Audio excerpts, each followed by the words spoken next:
Hello. So we have completed till chapter 4.4 ratification. Now let's resume from chapter 4.5. Chapter 4.5 is breach of warranty of authority. As we have talked about previously, agency relationship is all about authority given by the principal to the agent. Right? So if the agent has given certain authority and the agent has breached that authority, then the agent will be answerable to his or her principal. All right. So if you look at chapter 4.5, there are a few four situations where the authority is breached.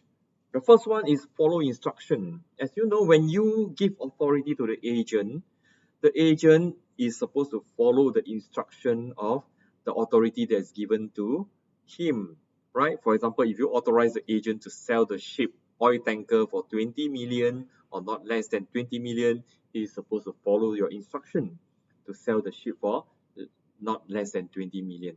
But of course, there's some other situation that we talk about when the agent has done otherwise previously, right? Okay. For for this chapter 4.5, the following instruction is about following instruction, right? In the case of Bertram Armstrong and Company against Jeffrey.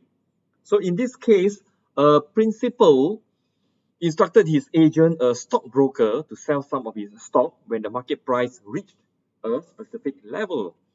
But his broker failed to do so. He held on to the stock and had to sell it when the market price fell below the lower level. So he has not followed the instruction, right? So the principal sued the agent, and the principal succeeded in claiming damages from this broker. Okay, so be careful if you're an agent. It's very important to follow instruction. If you want to do otherwise, you better check out your principal first. Right? The second one is use care and skill. Use care and skill is from the case of Keppel against Wheeler. Right? Keppel against Wheeler. It says a property vendor engaged a firm of real estate agent to sell his property. The agent submitted an offer which was accepted by the vendor subject to contract. Later, the agents received a higher offer. However, he did not pass this on to the vendor. The agents thought that they had fulfilled their obligation with the first offer. Subsequently, the vendor sued his agent for failing to communicate with him on the higher offer. And the English Court of Appeal held for the vendor. That means cite the vendor. The agent should have known that because the first offer was subject to contract and was not a concluded contract, they had not fully discharged their responsibilities to the vendor. Meaning what? I cut the long story short, right? So use care and skill here, it basically say, let's say the principal asked the shipbroker agent to sell the ship to not less than 20 million. All right. So let's say the agent shipbroker found a potential buyer who offered 20 million. But there's another potential buyer actually give an offer of 23 million, right? But the agent stick to the first potential buyer. Everything being equal, all right? Stick to the first potential buyer, 20 million, and sold the ship for 20 million.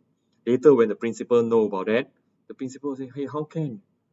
You know that there's another buyer who's going to offer 23 million. Why don't you sell to the buyer who is willing to pay for 23 million? All things equal, all right? That means both buyers are credible buyer, right? Of course, if the agent has got reason to say, hey, the second buyer actually is not a credible buyer, that is a different issue.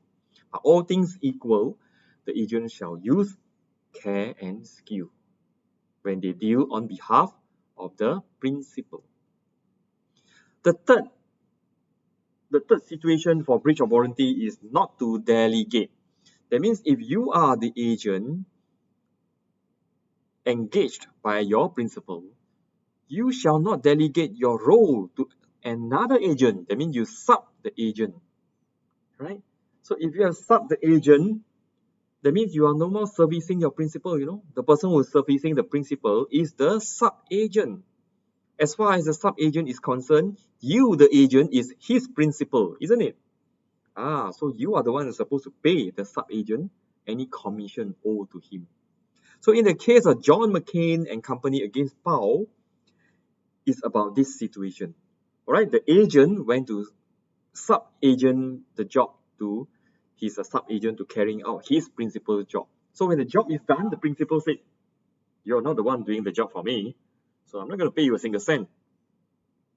Now, the sub-agent's commission, he will claim from the agent, right? Because as far as the sub-agent is concerned, the agent is his principal. So the agent lost money, right?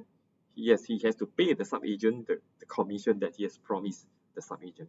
Therefore, do not delegate. If you want to delegate against, always go back to your principal, discuss out, and decide. The last one, avoid conflicts of interest. This is from the case of Hippies Lee against Nee Brothers. This is about the case of, let me see, the case of defendant auctioneers. All right, the defendant auctioneers. They were retained by the plaintiff to sell some property. The plaintiff agreed to pay the defendant a commission and all out-of-pocket expenses. Right, the plaintiff here is the principal. So in advertising the sale, the auctioneers, who is the agent, received printing and advertising discount from the third party. And the auctioneers believed they could keep the discount and in good faith charge the full cost of the printing and advertising to the plaintiff, who is their principal. But the court held that the defendant, the agent, must account for the discount to the plaintiff, the principal. So what do you mean by that? Here basically is very simple. You get an agent to advertise for you, all right? To advertise for you. Then the agent actually engaged an advertisement company to do the advertising. And the advertisement company actually gave discount to the agent. But then the agent kept quiet about the discount. He still charged the principal the full amount. Let's say the advertising fee is $1,000. But the advertisement company tells the agent that there's a discount $200, so you only need to pay me $800. But the agent did not inform the principal, right? He still tells the principal that the advertising fee is $1,000. He himself keep the discount. That is wrong, right? That is conflict of interest. So do not do that. Okay. Therefore, that is 4.5. And watch the next video on 4.7. By the way, there's no 4.6, right? Because I've reviewed the course notes and I removed 4.6.